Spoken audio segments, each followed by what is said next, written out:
दीर्घदिन धरी खाली पड़ी पदवी एने राज्य सरकार को प्रश्न करिसेंती कांग्रेस नेता जयदेव जेना। तेबे दीर्घ दिन धरी एही तहसील रे फांका पड़िथिबा पदवी पूरण न हेले 31 पंचायत लोके नाही नथिबा असुविधार सम्मुखीन होउछंती। तेबे एहाकु नेई कोन कहउछंती पूर्वतन पीसीसी सभापति जयदेव जेना आसंतु सुनिबा। नमस्कार। निर्वाचन मंडली हाटड़ी ब्लॉक हाटड़ी तहसील समस्या को नहीं मुझे कथा कहवाई चाहूँगी आपण मान दृष्टि आकर्षण करुच्ची सरकार श्रीजुक्त मोहन माझी माननीय मुख्यमंत्री एवं राजस्व विभाग मंत्री दृष्टि आकर्षण करने चाहूँगी जे संपूर्ण भाव में एक अचल अवस्था हाटड़ी तहसील सृष्टि जड़े युव तहसीलदार नियुक्ति पाई दक्षता अच्छी दक्षता सहित से काम कर इच्छा शक्ति अच्छी किंतु से एभली एक अचल अवस्था करा जो विश्वास को नहीं मुझे विधायक हेली मो प्रथम मो मन भीतर थिला गोटे ब्लॉक हाटेड्रे आम सबुठारु सर्वाधिक पॉपुलेशन थिबा ब्लॉक केउझर जिले में एठी तहसील हो पारने जो तहसील संप्रसारित करने को पड़ा तहसील बढ़ेगा पड़ा से जो आलोचना है केउझर रे गोटे जगह निष्पत्ति करा से प्रथमे तहसील कोठी करा घटगाँ हम कि तेलकोई हम कि हाटड़ी हम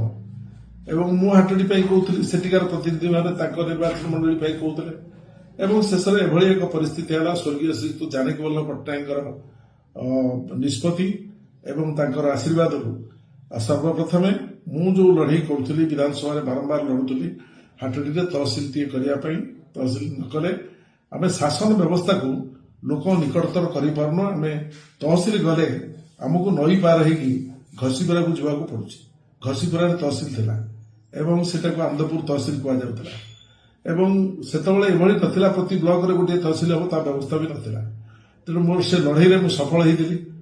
एवं तहसील एटी सर्वप्रथमे तहसील एटी प्रतिष्ठा करागला सेतबेले लोकंर विश्वास थिला आमे आ नई पार होउनी आमे डंगार आ जीवुनी घसीपुरा तहसील को जीवुनी आम जगार आम गाँव में जयदेव लड़ई करके तहसील करेला स्वर्गीय श्रीयुक्त जानकी वल्लभ पट्टनायक तत्कालीन मुख्यमंत्री से हाटड़ी हाईस्कूल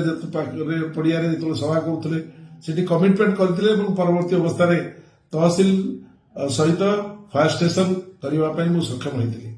भाई तहसील निश्चित भाव में लोक मान सुफल दब आज चित्र आपण सामना देवाई चाहे ये संपूर्ण भाव में कर्मचारी अभाव ये तहसील एवं एभली कर्मचारी अभाव ये लोके आ सेवा पाइबा परिस्थिति नहांती सेवा मिलवा परिस्थिति नहीं एवं 13 जन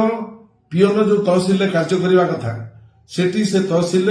मात्र जड़े पियन बर्तमान कार्य कर किभली भाव में कार्य करुवे आप अनुभव करुवे आरआई कार्यालय गुड़िक कई पियन ना एवं विशेष भाव में 11टी एआरआई पदवी रु मात्र 2 जन एआरआई अच्छा हाटड़ी तहसील एवं 11टी अमीन पदवी थिबा बेले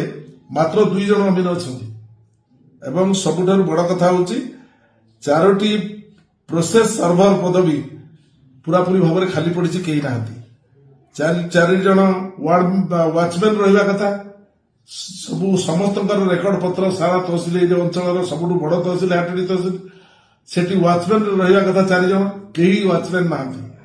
एवं सेक्शन अफिसर जन को अच्छा डेपुटेशन कर दिया एवं संपूर्ण भाव में राजस्व विभाग एक अचल अवस्था रे पड़ी हाटड़ी तहसील एवं या देखा कई ना जिते दक्षता योग्यता थिले भी तहसीलदार सी